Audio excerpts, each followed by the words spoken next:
Hoje não em Romanos, mas em Êxodo, capítulo 12. No domingo passado eu falei que se Deus permitisse nós terminaríamos Romanos em abril, né? Mas acho que vai depender de maio, talvez. Mas eu quero convidar você a abrir sua Bíblia nessa manhã, em Êxodo, capítulo 12.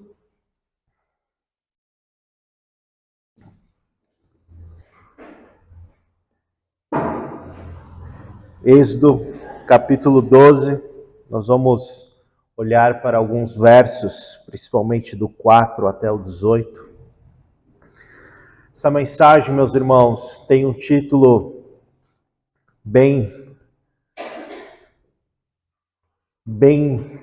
natural para nós quanto cristãos, mas é a Páscoa. Nós vamos refletir nessa manhã dentro de uma perspectiva cristã, dentro de como nós devemos olhar para a Páscoa, como nós cristãos devemos vivenciar esses dias a qual nos lembramos de uma forma mais especial da morte do nosso Senhor Jesus.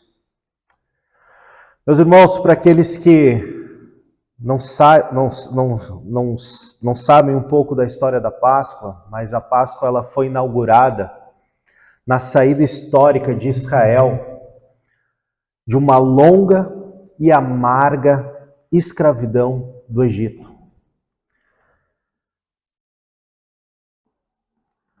Um cordeiro no Egito foi amolado e seu sangue foi passado no batente de todas as portas do povo israelita.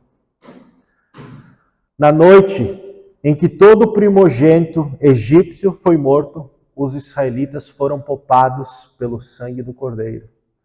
Muitos de vocês sabem dessa história, sabem desse acontecimento, onde que foi mandado matar as crianças, mas por uma ordem foi orientado os israelitas a matar um cordeiro e passar o sangue sobre as suas portas, para que fossem protegidos da morte, e de fato foram. Na noite que em todo o primogênito egípcio foi morto, os israelitas foram poupados. O povo israelita foi poupado por causa de quê? Do sangue do cordeiro. A Páscoa judaica aqui apontava para Jesus, meus irmãos. O Cordeiro de Deus, o nosso Jesus, que tira o pecado do mundo. E para nós, dentro de uma perspectiva cristã, entendemos que Jesus Cristo é o nosso Cordeiro Pascual. No cenáculo, ele inaugurou o sacramento da ceia e firmou a nova aliança em seu sangue. Ou seja, meus irmãos, a Páscoa, ela ocupa um lugar central nas Escrituras. No Antigo Testamento fala da libertação do povo de Israel, do terrível cativeiro do Egito, e esta bela e dramática história é registrada aqui em Êxodo, capítulo 12. Agora, no Novo Testamento, a Páscoa, ela refere-se à morte e à ressurreição de Jesus Cristo. Deus tirou o seu povo do Egito com a sua mão forte e poderosa. Através do sangue desse cordeiro, Deus nos tirou do cativeiro do pecado pelo sangue de Jesus Cristo. A morte do cordeiro na Páscoa judaica era um tipo de morte de Cristo e o Cordeiro de Deus que tira o pecado do mundo, meus irmãos. E dentro de uma perspectiva tão clara e tão óbvia para nós cristãos, eu quero trazer algumas lições para nós nessa manhã. Eu quero trazer algumas orientações a qual nós devemos nos apoiar, a qual nós devemos ainda mais, cada ano que se passa, que nós estamos ainda, pela graça de Deus, firmados no Senhor, na fé e no amor, nós possamos cada vez mais se lembrar, ano a ano, da integridade nossa e do nosso relacionamento com esse Cristo, com esse Cordeiro que foi morto na cruz do Calvário. Pois sim, ele foi o nosso Cordeiro Pascual. Eu quero ler com você o verso 4 até o verso 6, onde que aqui vai a primeira lição. O livramento da morte, meus irmãos, o livramento da morte do povo aqui israelita, dependia da morte de um cordeiro. Olha só, leia comigo. Mas se a família, verso 4, mas se a família for pequena para um cordeiro, então convidará ele o seu vizinho mais próximo, conforme o número de almas, conforme o que cada um puder comer, por aí calculares quantos bastam para o cordeiro.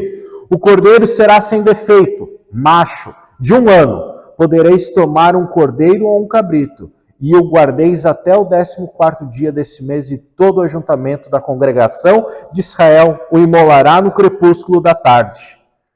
Meus irmãos, o livramento do povo de Israel, os israelitas, dependiam da morte de um cordeiro.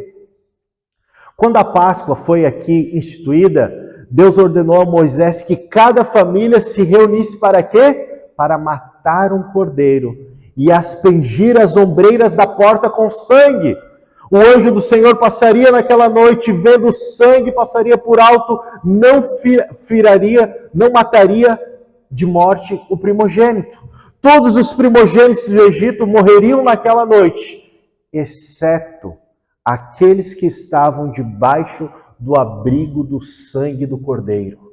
Exceto aqueles que prepararam a Páscoa, aqueles que estavam prontos para a Páscoa. Não foi a vida do cordeiro, mas sua morte que trouxe livramento aos israelitas. Olha só que interessante. A morte livrou alguém da dívida. A morte livrou alguém de outra morte. Assim também nós, meus irmãos. Nós somos libertos da morte por causa de Cristo. Eu e você somos libertos da morte por causa de Cristo Jesus. Ele morreu a nossa morte. Ele é o nosso Cordeiro Pascual.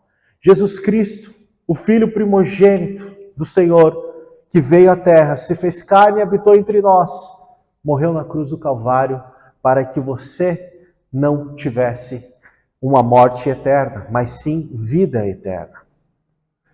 Por isso que, desde o Antigo Testamento, o livramento da morte depende da morte de um cordeiro.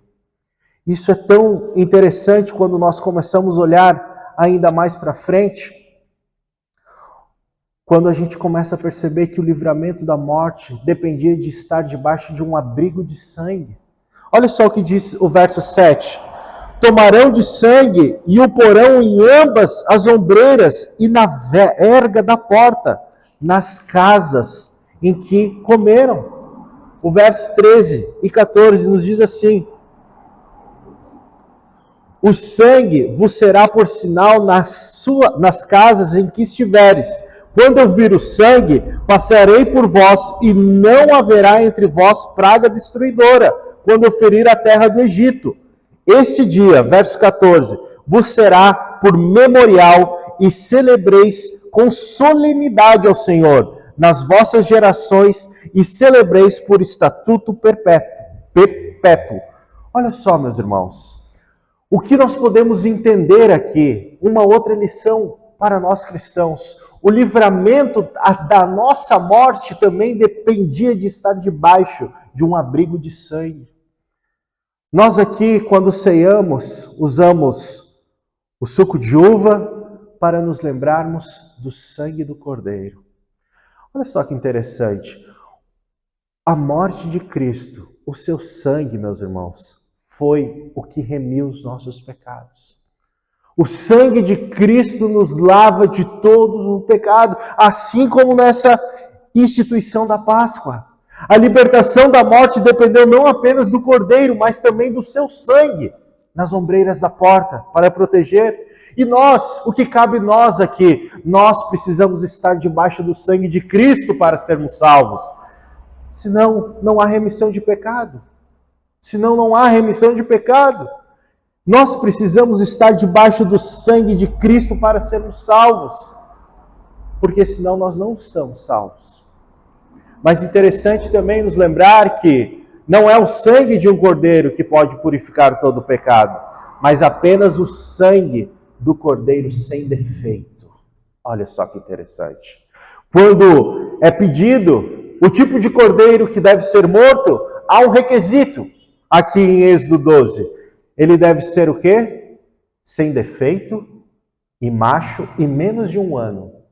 Deve ser um cordeiro bom. Aqueles que já tiveram alguma fazenda, já viram algum tipo de animal, porco, boi, galinha, algum animal que você vai matar para comer, você já observou que algumas pessoas, alguns criadores de animais, sempre aquele que ele deseja matar para comer, ele ceva o boi, ele cuida melhor do boi, ele protege melhor o boi, ele dá mais ração para o boi, ele cuida. E exatamente esse cordeiro que deveria ser morto na instituição da Páscoa, ele tinha alguns requisitos, ele não podia ser defeito, ele não poderia ter defeito, não podia ser um animal machucado, não poderia ser nem mesmo um animal muito velho, deveria ser algo o melhor. E é exatamente isso que Jesus foi para nós. Jesus Cristo, meus irmãos, ele era o cordeiro sem defeito. Ele veio como representante legal do ser humano para morrer na cruz do Calvário. Mas ele não tinha pecado, ele não tinha defeito, ele não tinha falha. Por ele nós agora somos remidos. Nossos pecados foram perdoados por causa desse sangue de Jesus. Por causa da morte de Jesus, nós fomos remidos. Ou seja, não há mais pecado, não há mais culpa sobre nós. Mas também, meus irmãos, nós somos comprados pelo sangue de Jesus. Comprados pelo alto sangue, purificados e ainda justificados. Meus irmãos, eu gosto sempre de lembrar uma verdade que traz consolo a uma alma triste, ou uma alma cansada, ou uma alma que está em pecado ou em dificuldade, sendo você cristão. Meus irmãos, Deus, a partir do momento que você é um salvo, você passa a crer em Jesus Cristo, você tem a salvação, você foi perdoado, você foi comprado por esse sangue, você foi purificado por esse sangue e ainda assim justificado. Deus não te olha mais como um mero pecador. Deus te olha como alguém justificado e santo.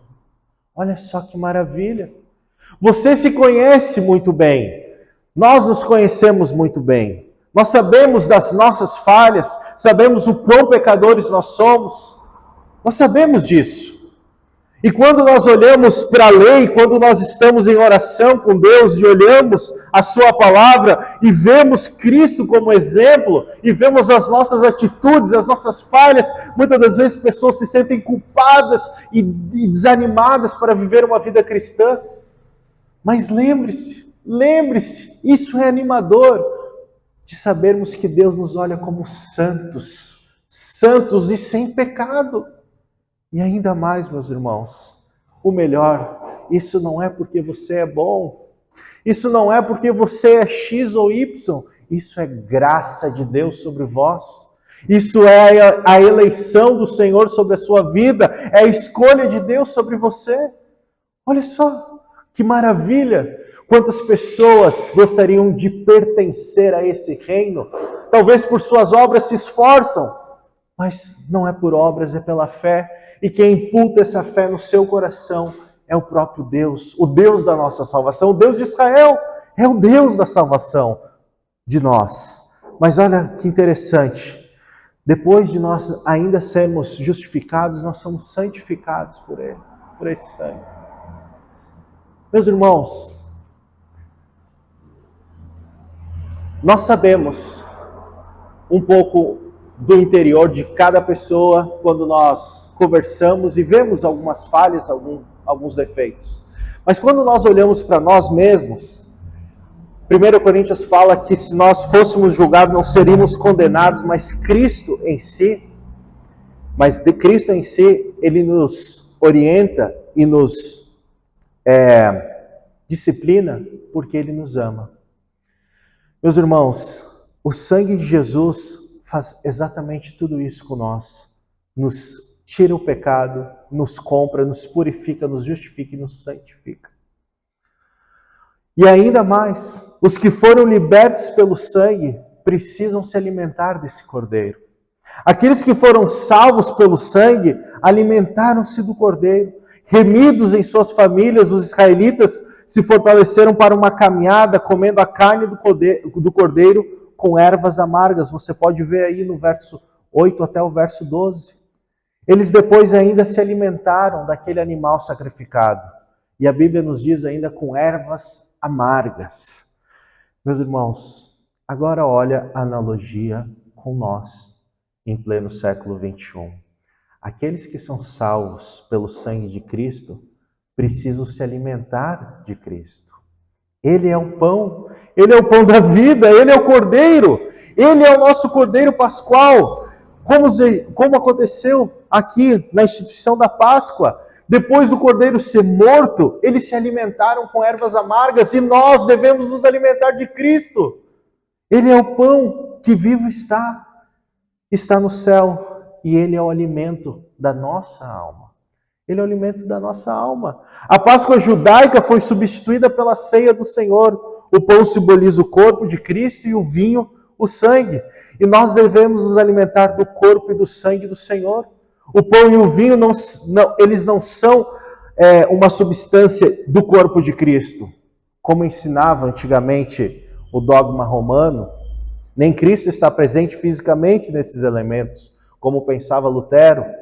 Cristo está presente, meus irmãos, na ceia espiritualmente e dele nos alimentamos espiritualmente.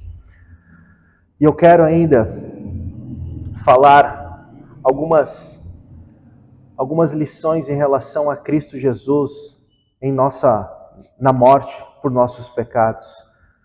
Se você puder olhar para 1 Coríntios 15, verso 3, eu quero ler com você. 1 Coríntios, verso 3.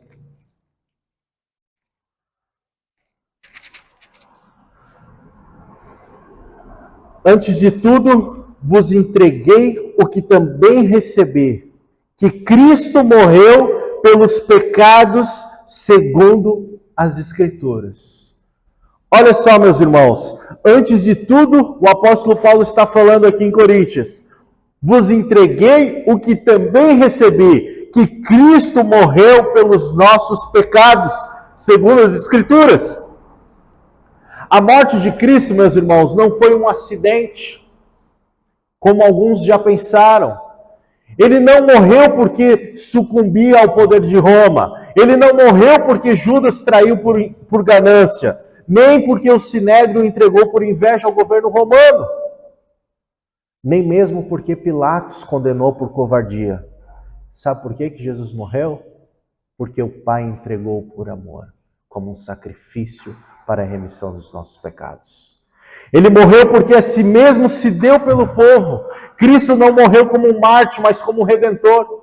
Ele morreu pelos nossos pecados, Deus lançou sobre ele a iniquidade de todos nós e carregou em seu corpo sobre o madeiro os nossos pecados. E ainda assim, meus irmãos, ele bebeu sozinho o cálice amargo da ira de Deus. Sozinho, ele sofreu o golpe da lei em nosso lugar e satisfez completamente as demais justiça divina, quando ele suportou em nosso lugar a condenação dos nossos pecados que nós merecíamos. A morte de Cristo, meus irmãos, foi substitutiva. Ele morreu como nosso fiador e representante. Ele morreu na nossa morte para nos dar a vida e a vida eterna. Só isso Cristo fez por você. Só isso Cristo fez por mim.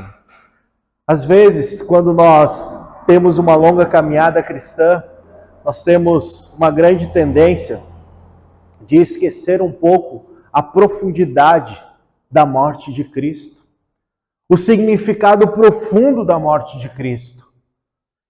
Não foi um acidente, não foi nada programado pelos humanos, mas sim soberanamente controlado pelo Deus Pai, a morte do nosso Senhor.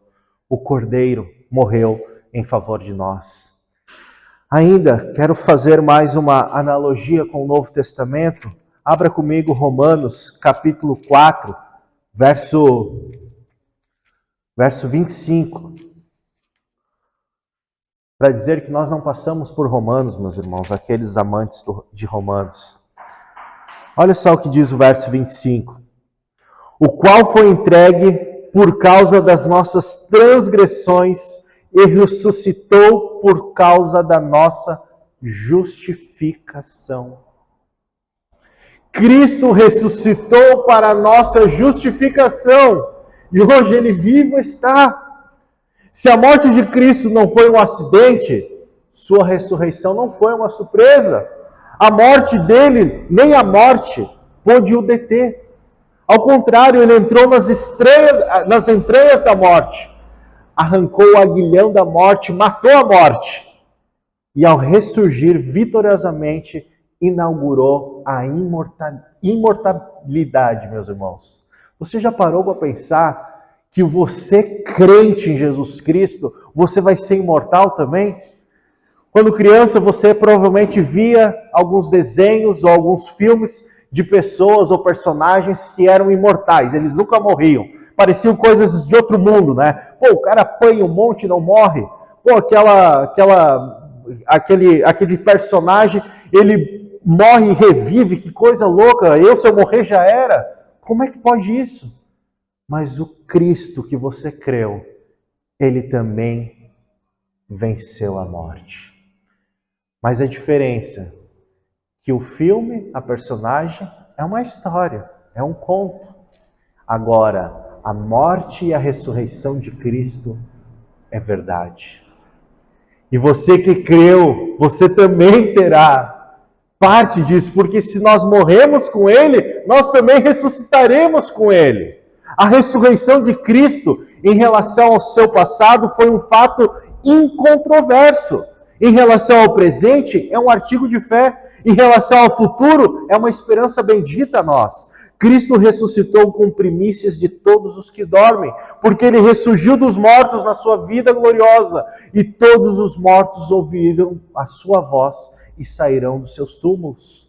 Olha só, uns para a vida e outros para a ressurreição do juízo. Quando Cristo voltar, até os mortos vão ressuscitar. Alguns terão a vida eterna, outros terão o juízo. Agora não precisamos mais ter medo da morte, pois morrer para o cristão é deixar o corpo e habitar com o Senhor. Morrer para o crente é partir para Cristo, o que é incomparavelmente melhor. Como Paulo diz, para mim morrer é lucro. A morte, meus irmãos, não tem mais a última palavra. Ela foi tragada pela vitória. Agora os que morreram no Senhor são bem-aventurados. A ressurreição de Cristo é a garantia da nossa.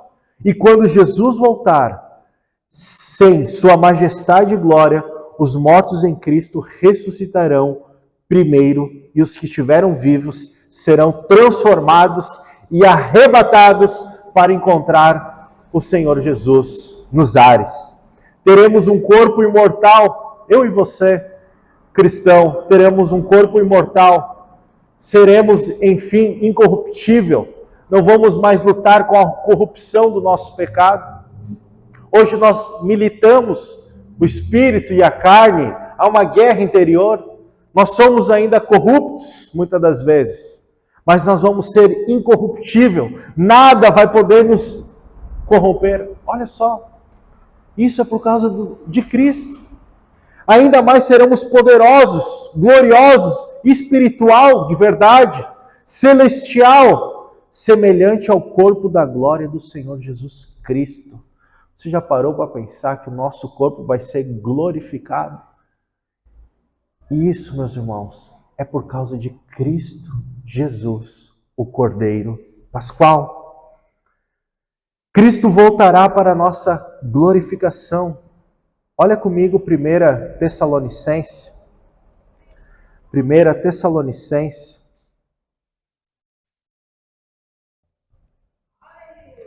Primeira Tessalonicenses 4, o verso 15 e 17.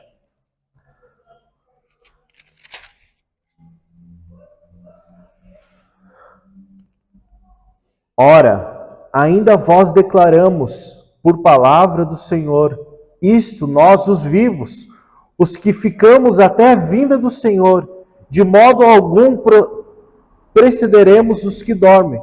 Portanto, o Senhor mesmo, dada a sua palavra de ordem, ouvida a voz do arcanjo e ressoada a trombeta de Deus, descerá dos céus e os mortos em Cristo ressuscitarão primeiro. Depois nós, os vivos que ficarmos, seremos arrebatados juntamente com Ele entre nuvens para o encontro do Senhor nos ares. Nos ares. Assim estaremos para sempre com o Senhor. Olha só, meus irmãos. Cristo vai voltar para a nossa glorificação. A volta de Jesus é a esperança cristã. Ele virá, meus irmãos, para consumar toda a história, julgar as nações, estabelecer o seu reino e glória. Ele virá para colocar todos os seus inimigos debaixo dos seus pés e reinar com sua amada igreja pelos séculos sem fim. E o melhor, ele virá pessoalmente, visivelmente. Nós veremos ele face a face. Nós vamos ouvir a voz dele. Nós vamos estar perto dele. Nós vamos o sentir. E vitoriosamente, ele vai nos levar como sua noiva para a casa do Pai. Onde não haverá mais lágrimas, nem pranto, nem dor. Ele vai nos levar para Nova Jerusalém, o paraíso, o céu. Esse é o nosso lar, a nossa pátria, a nossa herança. Lá estaremos para sempre com o Senhor. Lá reinaremos para sempre com Ele. Lá estaremos face a face e nos deleitaremos nele pelo seu amor infinito e por sua graça e misericórdia por toda a eternidade. Meus irmãos, quantos de nós, muitas das vezes, passamos os nossos dias, as nossas horas, o nosso tempo se ocupando com coisas terrenas? Estou dizendo que você não tem que trabalhar ou estudar, meus irmãos. Não estou falando isso. Eu estou falando que vem primeiro.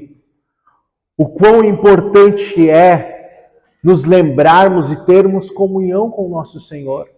O quão importante é nós termos intimidade com o Senhor, em oração, em leitura, em devocionais.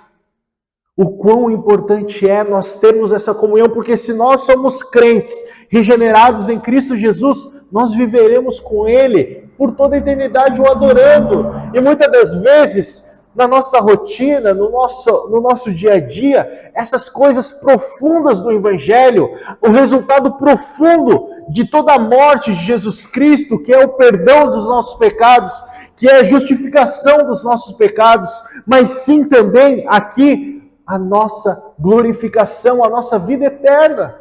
E muitas das vezes nós não lembramos disso, que nós teremos vida eterna. Nós não lembramos que nós vamos morar para sempre com Deus. E que tudo isso vai acabar, seja agora, quando acabar o culto, ou seja em breve. Mas o Senhor vai voltar. Maranata, vem, Senhor Jesus, e Ele virá, meus irmãos. Nós precisamos estar prontos e preparados. Não podemos estar dormindo, porque o Senhor virá como um ladrão, a palavra diz, para buscar a sua igreja. Nós precisamos ter relacionamento com Jesus. Nós precisamos nos lembrar todos os dias de Jesus. Ele é o Deus da nossa salvação.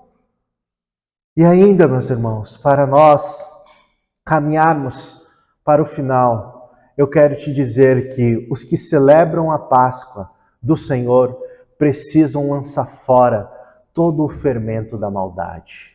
Volte comigo em Êxodo 12, por favor. Leia comigo o verso 15 até o verso 20. 7 dias comereis pães asmos. Logo, o primeiro dia tirareis o fermento das vossas casas. Pois qualquer que comer coisa levedada, desde o primeiro até o 7º dia, essa pessoa será eliminada de Israel.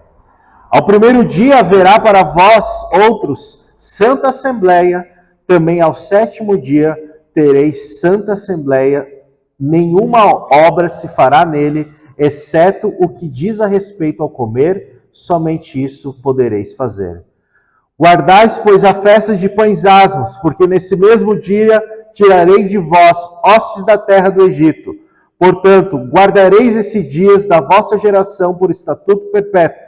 Desde o dia 14, no primeiro dia desse mês à tarde, comereis pães asmos até a tarde do 21 dia do mesmo mês.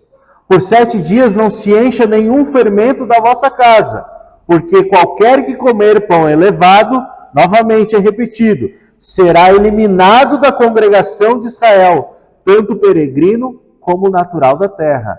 Nenhuma coisa elevada comereis, em todas as vossas habitações comereis pães asmos.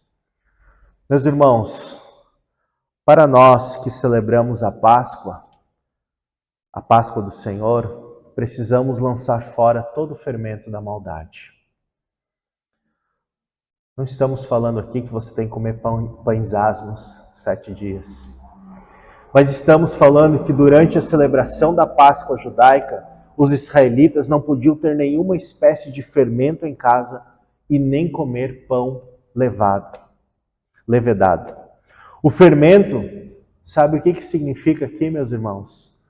É um símbolo de contaminação do pecado, porque se sai do seu estado natural. E nós precisamos examinar a nós mesmos antes de comer esse pão e beber o cálice. O propósito do autoexame não é para fugirmos da ceia do Senhor por causa do pecado, mas fugirmos do pecado por causa da ceia. Não podemos participar dignamente da ceia do Senhor agasalhado por um coração cheio de pecado, cheio de maldade, cheio de rancor, cheio de ódio, cheio de pecados no seu interior. Não podemos participar da ceia do Senhor dignamente, hospedando no nosso coração qualquer sentimento de hostilidade ou rancor pelos irmãos. Não podemos, porque senão estaremos participando da ceia indignamente. O nosso coração precisa estar limpo. Então, eu quero encorajar você essa manhã a arrancar de uma forma espiritual todo o fermento da maldade do seu coração. A igreja, meus irmãos, precisa ser uma comunidade de santidade, de amor e de perdão, antes de ser uma comunidade de celebração.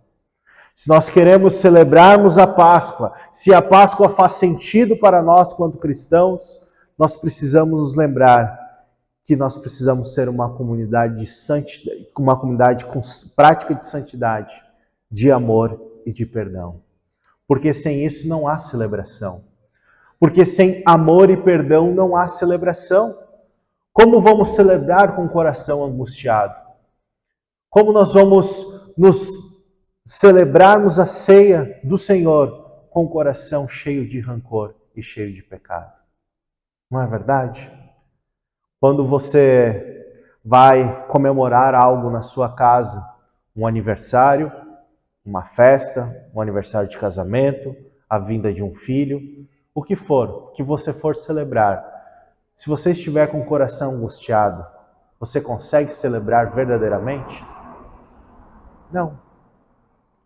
Agora, quando você está preparado para a festa, quando você prepara a festa do seu filho, ou da sua esposa, ou do seu esposo, ou aniversário de namoro, casamento, o que for você celebrar, e você está com o coração preparado, e tudo acontece conforme é para acontecer, e você se alegra. Mas se seu coração está com problema com aquela pessoa a qual você está celebrando, você não vai celebrar de uma forma que deve ser feito.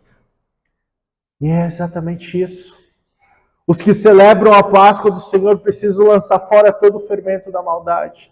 Nós precisamos estar dignamente diante do Senhor. Apesar de sermos falhos e pecadores, mas nós precisamos nos lembrar dessas verdades quando nós partir o pão e tomar o cálice. Por isso, meus irmãos, eu quero encorajar a nós, quanto igreja, a sermos uma igreja que transmita santidade, que transmita amor e que transmita perdão. Primeiro, sem santidade ninguém verá o Senhor. Sem amor e sem perdão não há celebração. Nós sabemos que normalmente a nossa afeição revela o que tem no nosso coração. Nós precisamos estar alegres porque nós estamos celebrando a morte do nosso Senhor. Nós precisamos estar alegres porque nós estamos celebrando a morte do nosso Cordeiro Pascual. Nós precisamos estar alegres e esperançosos porque o nosso Cristo morreu na cruz do Calvário para te dar vida e vida eterna.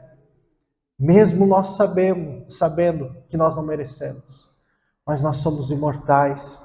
Nós vamos viver para sempre com o Senhor. Isso acontecerá em breve, meus irmãos, quando nós morrermos ou quando Ele vier nos chamar. De qual forma que seja, nós vamos estar com Ele para todo o sempre. E teremos, de fato, comunhão santa.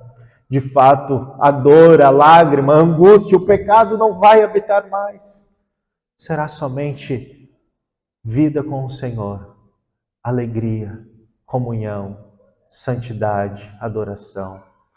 Que os nossos corações estejam prontos, felizes, alegres e esperançosos, porque o nosso Senhor morreu para nos dar a vida eterna. Amém? Eu quero orar com você. Pode se colocar em pé.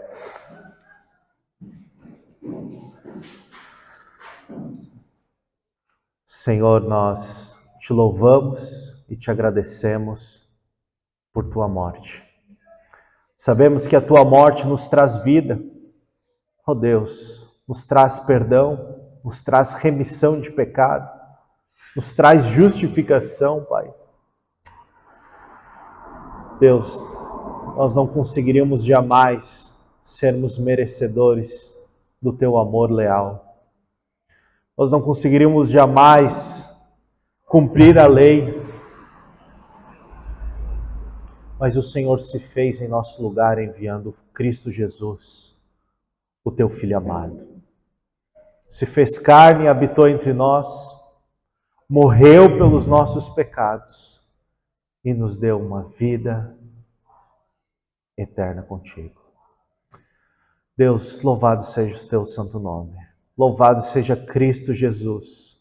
Obrigado pela morte, obrigado pela ressurreição, porque sabemos que Ele vive e está à destra de Deus Pai.